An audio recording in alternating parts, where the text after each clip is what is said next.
चलिए, आज की क्लास में हम लोग वेव थ्योरी पर चर्चा करेंगे। कल की क्लास में कुछ टेक्निकल प्रॉब्लम की वजह से आवाज़ जो है वो लास्ट के 5 मिनट तक नहीं जा पाई थी, तो लास्ट के 5 मिनट का जो क्लास था उसको हम आज रिपीट करेंगे। रिपीट करके फिर आगे बढ़ेंगे। वेव थ्योरी पे हम लोग आज फिर से चर्चा कर लेते हैं। देखिए, न्यूटन ने एक थ्योरी दिया विकिरण ऊर्जा को लेकर के। हम लोग वेव थ्योरी देखेंगे रेडिएशन का, विकिरण ऊर्जा का तरंग से विकिरण का तरंग सिद्धांत। हम लोग विकिरण का तरंग सिद्धांत देखेंगे। जो एनर्जी सूर्य से या बल्ब से हमारे पास तक आती है उसको हम विकिरण ऊर्जा के नाम से जानते हैं। विकिरण के फॉर्म में हमारे पास तक आती है। जैसे प्रकाश जो है ये इलेक्ट्रोमैग्नेटिक रेडिएशन है, विद्युत चुंबकीय विकिरण होता है, और विद्युत चुंबकीय विकिरण के रूप में ही स्रोत से हमारे पास एनर्जी आती है। अब यहाँ पर प्रश्न ये है कि जो विकिरण है उसका रूप क्या है, उसका मूल स्वरूप क्या है। क्या विकिरण पार्टिकल के रूप में होता है, या तरंग के रूप में होता है, या किसी और रूप में होता है। तो देखिए, जो विभिन्न थ्योरियां दी गई हैं विकिरण के प्रकृति की व्याख्या के लिए, उसमें सबसे पहले न्यूटन ने अपनी कार्पस्कुलर थ्योरी दिया। न्यूटन ने अपना कार्पस्कुलर थ्योरी दिया। न्यूटन ने अपने कार्पस्कुलर थ्योरी में यह बताया कि प्रकाश जो है, जो विकिरण है, वह एक स्ट्रीम ऑफ पार्टिकल है। न्यूटन के कणिका सिद्धांत के अनुसार जो प्रकाश है वह अति सूक्ष्म कणों का झोंका है, स्ट्रीम ऑफ पार्टिकल है, जिन्हें हम कार्पासेल के नाम से जानते हैं। न्यूटन ने प्रकाश क्या कणिका सिद्धांत दिया, और प्रकाश के कणिका सिद्धांत में न्यूटन ने यह बताया कि प्रकाश जो है अत्यंत छोटे अति सूक्ष्म कणों से मिलकर बना होता है। कणों का एक झोंका होता है प्रकाश में, जिसे कार्पासेल नाम दिया गया। ये तो रहा। ध्यान देंगे, विकिरण के संबंध में न्यूटन का जो सिद्धांत था वो कणिका सिद्धांत था, कार्पस्कुलर थ्योरी थी। और जो न्यूटन का कार्पस्कुलर थ्योरी है वो प्रकाश की कुछ परिघटनाओं, जैसे परावर्तन है, अपवर्तन है, इन परावर्तन तथा अपवर्तन जैसी परिघटनाओं की व्याख्या बड़ी कुशलता से न्यूटन द्वारा अपने कार्पस्कुलर थ्योरी के आधार पर किया गया। लेकिन प्रकाश के कुछ अन्य गुण थे, जैसे डिफ्रैक्शन है यानी विवर्तन है, और व्यतिकरण है, इंटरफेरेंस है। उनकी व्याख्या हम जो है प्रकाश के कणिका सिद्धांत के आधार पर नहीं कर सके। तो न्यूटन द्वारा प्रस्तुत जो कणिका सिद्धांत था वो परावर्तन और अपवर्तन जैसी परिघटना की व्याख्या कर सका, लेकिन विवर्तन, डिफ्रैक्शन और व्यतिकरण, इंटरफेरेंस जैसी परिघटना की व्याख्या जो है न्यूटन का कार्पस्कुलर थ्योरी करने में असफल है। इंपॉर्टेंट पॉइंट है, ये पूछा जाता है, ठीक है ना। तो प्रकाश के पार्टिकल नेचर, कणिका स्वभाव के आधार पर परावर्तन और अपवर्तन की व्याख्या हम कर सकते हैं, लेकिन विवर्तन, डिफ्रैक्शन और व्यतिकरण, इंटरफेरेंस जैसी परिघटना की व्याख्या प्रकाश के पार्टिकल नेचर, कणिका प्रकृति के आधार पर कर पाना संभव नहीं हो सका। अब मैक्सवेल ने इस बात की व्याख्या के लिए मैक्सवेल ने एक तरंग सिद्धांत प्रस्तुत किया। मैक्सवेल ने डिफ्रैक्शन और इंटरफेरेंस जैसी परिघटना की व्याख्या के लिए तरंग सिद्धांत प्रस्तुत किया। उन्होंने कहा कि विकिरण जो है वो विद्युत चुंबकीय तरंग के रूप में चलता है। विद्युत चुंबकीय तरंग के रूप में विकिरण का उत्सर्जन होता है। प्रकाश जब स्रोत से चलता है तो तरंग बनाते हुए, इसमें विद्युत और चुंबकीय क्षेत्र होते हैं, दोनों एक दूसरे के लंबवत होते हैं, दोनों जो है एक दूसरे के लंबवत होते हैं और एक बढ़ते घटते हैं। इस प्रकार से जो है मैक्सवेल ने अपने विद्युत तरंग सिद्धांत के आधार पर जो है डिफ्रैक्शन और इंटरफेरेंस की व्याख्या भी बड़ी कुशलता से किया। लेकिन अब लिमिटेशन देखिए वेव थ्योरी का। वेव थ्योरी की कुछ कमियां हैं। कमियां क्या हैं? वेव थ्योरी यानी विकिरण का जो तरंग सिद्धांत है वो ब्लैक बॉडी रेडिएशन कृष्णिका उत्सर्जन की व्याख्या नहीं कर सका। तरंग सिद्धांत जो है, वेव थ्योरी जो है, वो यह कहता है कि किसी भी वस्तु द्वारा एक निश्चित वेवलेंथ के विकिरण का, एक निश्चित तरंगदैर्घ्य के प्रकाश का उत्सर्जन किया जाता है। यदि आप तापमान बढ़ाते हैं तो क्या होता है? तापमान बढ़ाने पर उत्सर्जित विकिरण की वेवलेंथ पे कोई प्रभाव नहीं पड़ता, वेवलेंथ नहीं प्रभावित होती, वेवलेंथ पर बहुत प्रभाव नहीं पड़ता, लेकिन उत्सर्जित प्रकाश की तीव्रता बढ़ जाती है।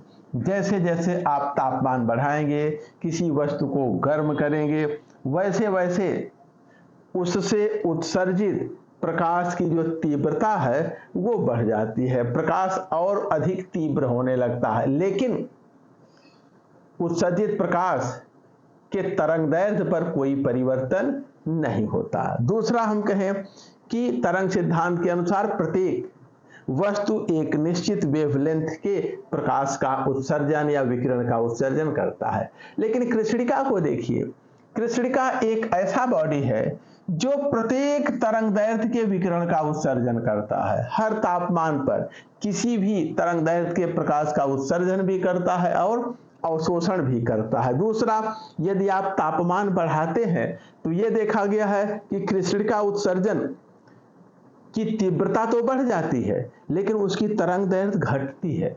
अधिकतम तीव्रता का जो उत्सर्जन है वो कम तरंगदैर्घ्य, शॉर्टर वेवलेंथ पर होने लगता है। अर्थात हम कहें कि कृष्णिका उत्सर्जन या कृष्णिका अवशोषण पर तरंग सिद्धांत पूर्णतया लागू नहीं होता है।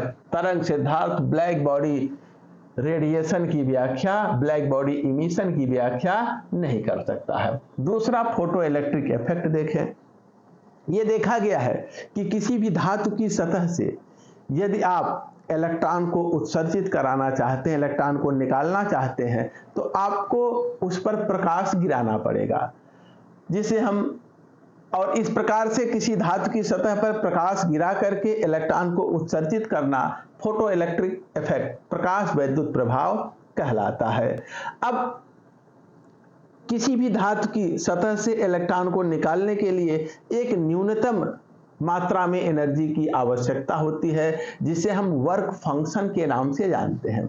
यदि आपतित प्रकाश के जो फोटॉन हैं उनकी एनर्जी इलेक्ट्रॉन को निकालने के लिए न्यूनतम जितनी एनर्जी चाहिए उससे कम है, तब जो है इलेक्ट्रॉन प्रकाश की सतह से उत्सर्जित नहीं होता है। यह देखा गया है। अब वेव थ्योरी कहती है कि यदि हम आपतित प्रकाश की इंटेंसिटी, उसकी तीव्रता बढ़ा दें तो उसमें जो एनर्जी है उसकी भी मात्रा बढ़ जाती है।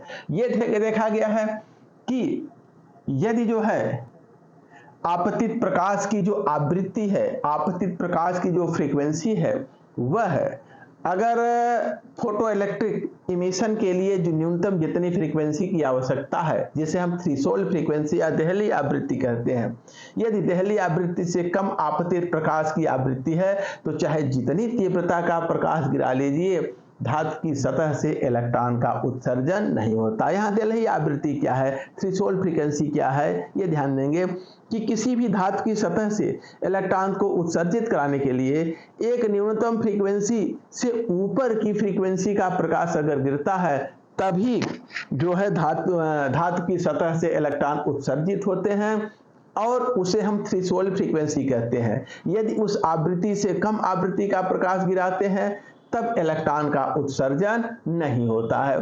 तो अब चाहे जितनी तीव्रता का प्रकाश गिराइए, लेकिन यदि प्रकाश की आवृत्ति उस धातु की थ्रेशोल्ड फ्रीक्वेंसी से कम है, तब धातु की सतह से इलेक्ट्रॉन का उत्सर्जन नहीं किया जाता है, चाहे जितने समय तक और चाहे जिस तीव्रता का प्रकाश गिराया जाए, चाहे जितने समय तक गिराया गया हो या उसकी आवृत्ति नहीं, सॉरी यहाँ तीव्रता होनी चाहिए, उसकी तीव्रता चाहे जो हो, ध्यान देंगे आवृत्ति लिख दिया है, आवृत्ति नहीं। प्रकाश की तीव्रता चाहे जो हो और चाहे जितने समय तक प्रकाश को गिराया जाए, लेकिन यदि गिरने वाले प्रकाश की आवृत्ति एक निश्चित आवृत्ति से कम है तो इलेक्ट्रॉन का उत्सर्जन नहीं होता है। तो ये दो थ्योरी है, दो इफेक्ट है, दो प्रभाव है। एक तो ब्लैक बॉडी रेडिएशन है और दूसरा, दो परिघटनाएं हैं, एक तो ब्लैक बॉडी रेडिएशन है और दूसरा जो है फोटो इलेक्ट्रिक इफेक्ट है। इन दोनों परिघटनाओं को हम जो है प्रकाश के तरंग सिद्धांत, प्रकाश के विकिरण के वेव थ्योरी या हम कहें तरंग स्वभाव, वेव नेचर के आधार पर एक्सप्लेन नहीं कर पाते हैं। अब आते हैं प्लांक का क्वांटम थ्योरी और dual nature of electromagnetic radiation, विकिरण की द्वैती प्रकृति, प्लांक का क्वांटम सिद्धांत और विकिरण की द्वैती प्रकृति। देखिए, प्लांक ने जो है 1901 में मैक्सवेल प्लांक ने जो है, देखिए, कृष्णिका विकिरण और ताप वैद्युत प्रभाव की व्याख्या करने के लिए मैक्सवेल प्लांक ने 1901 में क्वांटम सिद्धांत प्रस्तुत किया, क्वांटम थ्योरी प्रस्तुत किया और इन्होंने बताया कि विकिरण ऊर्जा भले ही तरंग के रूप में चलती है, लेकिन उसमें जो एनर्जी निहित होती है वो छोटे छोटे अलग अलग पैकेट के रूप में होती है। अर्थात विकिरण न तो पूर्णतया तरंग के रूप में होता है, न ही पूर्णतया पार्टिकल के रूप में होता है, बल्कि तरंग और पार्टिकल दोनों का स्वभाव उसके अंतर्गत पाया जाता है। इस प्रकार इन्होंने विकिरण ऊर्जा के द्वैती यानी ड्यूअल नेचर की बात कही। जो एनर्जी का पैकेट होता है विकिरण ऊर्जा में उसे क्वांटम या फोटॉन कहा जाता है। जब किसी भी वेवलेंथ का प्रकाश हो उसके एनर्जी के पैकेट को क्वांटम कहते हैं, लेकिन अगर दृश्य प्रकाश है तब उसके एनर्जी के पैकेट को हम फोटॉन कहते हैं। ये अल्ट्रावायलेट है, इंफ्रारेड है, गामा रेज है, एक्स रेज, किसी भी विकिरण के फोटॉन को पैकेट, विकिरण में एनर्जी के पैकेट को हम क्वांटम कहते हैं। लेकिन दृश्य प्रकाश है तब उसके अंदर जो एनर्जी निहित है, एनर्जी के का पैकेट है, उसे हम फोटॉन, उसके लिए शब्द यूज करते हैं। अब आते हैं, इन्होंने बताया कि फोटॉन की जो एनर्जी है उसके आवृत्ति के विकिरण, जो विकिरण विद्युत चुंबकीय विकिरण है उसकी आवृत्ति के डायरेक्टली प्रोपोर्शनल और उसकी वेवलेंथ के इनवर्सली प्रोपोर्शनल होता है। आइंस्टाइन ने विकिरण ऊर्जा में, विकिरण विद्युत चुंबकीय विकिरण में जो एनर्जी का पैकेट है, जो फोटॉन है, उसकी एनर्जी और उसके संवेग उसकी में और उसके वेवलेंथ के बीच एक संबंध स्थापित किया था, जिसे हम आइंस्टाइन का समीकरण के नाम से जानते हैं। किसी भी फोटॉन की एनर्जी डिस्क्रीट पैकेट के रूप में होती है। किसी भी वस्तु द्वारा किसी भी विकिरण की एनर्जी डिस्क्रीट पैकेट के रूप में होती है। किसी वस्तु द्वारा या तो एक फोटॉन उत्सर्जित किया जाएगा या दो या तीन या चार, ठीक है। एक फोटॉन में जितनी एनर्जी है उसी के मल्टीपल में जो है एनर्जी का उत्सर्जन किया जा सकता है, उससे कम ज्यादा का नहीं। अब आते हैं विद्युत चुंबकीय विकिरण की द्वैती प्रकृति, ड्यूअल नेचर। देखिए, फोटो इलेक्ट्रिक इफेक्ट और ब्लैक बॉडी रेडिएशन, इसकी व्याख्या हम जो है ये क्वांटम यानी एनर्जी के छोटे विकिरण ऊर्जा के छोटे पैकेट क्वांटम को स्वीकार करते हुए किया जा सकता है। यदि आप फोटो इलेक्ट्रिक इफेक्ट और ब्लैक बॉडी रेडिएशन की व्याख्या करना चाहते हैं तो आपको इस बात को स्वीकार करना पड़ेगा कि प्रकाश में निहित ऊर्जा छोटे छोटे पैकेट अर्थात क्वांटम के रूप में होता है। और यदि आप इंटरफेरेंस और डिफ्रैक्शन जैसी परिघटनाओं की व्याख्या करना चाहते हैं तो आपको यह मानना पड़ेगा कि प्रकाश तरंग का रूप में होता है। प्रकाश के तरंग स्वभाव को आपको आधार बनाना पड़ेगा, उसी आधार पर आप इसकी व्याख्या कर सकते हैं। इस प्रकार से यह निष्कर्ष निकाला गया कि प्रकाश का ड्यूअल नेचर होता है, अर्थात प्रकाश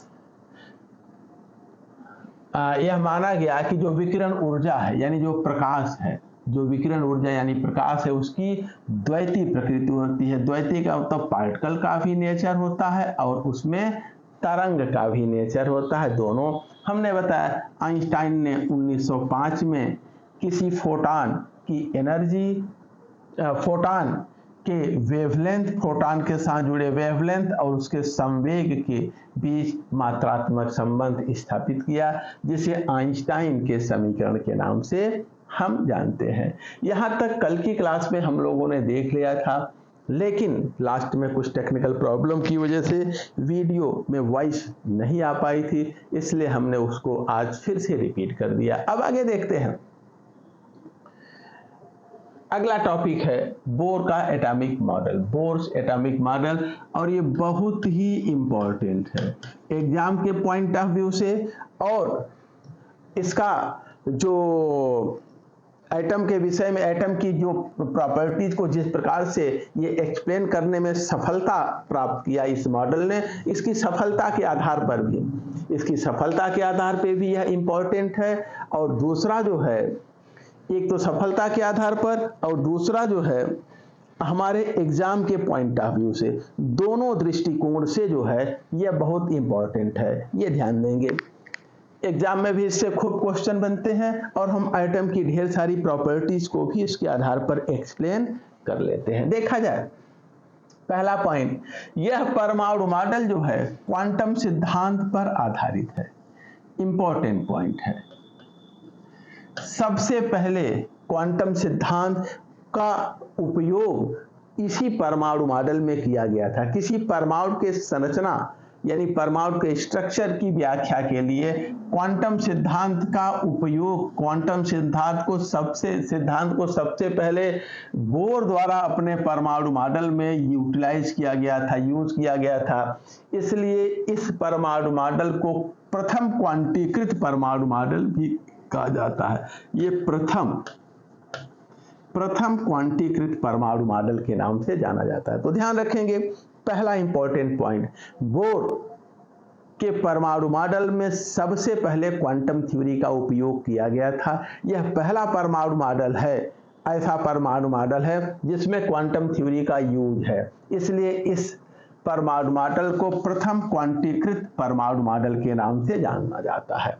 अगला देखिए, बोर ने रदरफोर्ड के परमाणु मॉडल की जो कमियां थी, इसके पहले जो रदरफोर्ड का परमाणु मॉडल आया था उसमें दो मुख्य कमियां थी।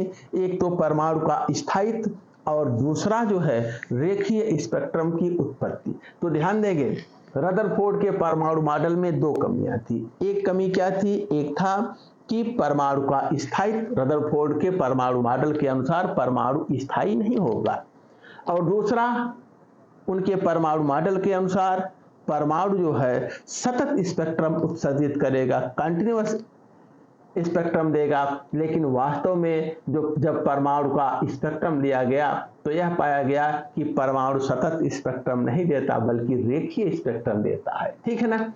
तो इस प्रकार जो है बोर के परमाणु मॉडल की दोनों कमियों को दूर करने के लिए बोर ने, रदरफोर्ड के परमाणु मॉडल की दोनों कमियों को दूर करने के लिए बोर ने स्थिर कक्षाओं की एक नई अवधारणा प्रस्तुत की। स्थिर कक्षाओं की एक नई अवधारणा प्रस्तुत की।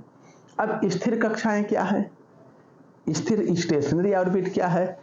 किस ऑर्बिट को, किस प्रकार की ऑर्बिट को बोर ने स्टेशनरी ऑर्बिट कहा? देखिए, नाभिक के चारों तरफ बोर ने कहा कि जिस प्रकार से विकिरण ऊर्जा क्वांटाइज्ड होती है, विकिरण ऊर्जा में जो एनर्जी निहित है, विद्युत चुंबकीय विकिरण में, इलेक्ट्रोमैग्नेटिक रेडिएशन में जो एनर्जी निहित है, एनर्जी स्टोर्ड है, वो छोटे छोटे पैकेट यानी फोटॉन के रूप में होता है। अर्थात रेडिएशन में एनर्जी क्वांटाइज्ड होता है। उसी प्रकार से इन्होंने कहा कि जो ऑर्बिट है इलेक्ट्रॉन का, या इलेक्ट्रॉन की जो एनर्जी है, इलेक्ट्रॉन का जो एंगुलर मोमेंटम है, इन्होंने कहा कि जिस प्रकार से रेडिएंट एनर्जी क्वांटाइज्ड होती है, छोटे छोटे पैकेट के रूप में होता है, उसी प्रकार से इलेक्ट्रॉन का जो एंगुलर मोमेंटम है, कोणीय संवेग है, वह भी क्वांटाइज्ड होता है।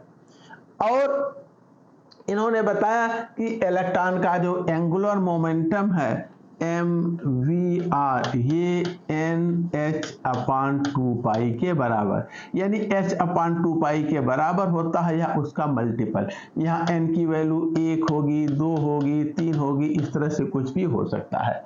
तो फिर से ध्यान दें, बोर ने क्या बताया? बोर ने कहा कि जिस प्रकार से रेडिएंट एनर्जी क्वांटाइज होती है, ठीक उसी प्रकार से इलेक्ट्रॉन का एंगुलर मोमेंटम भी क्वांटाइज होता है, और जो न्यूनतम वैल्यू है एंगुलर मोमेंटम का h/2 है। अब इलेक्ट्रॉन का एंगुलर मोमेंटम या तो h/2 होगा या उसका मल्टीपल 2h/2, 3h/2, इस प्रकार से इन्होंने बात कही।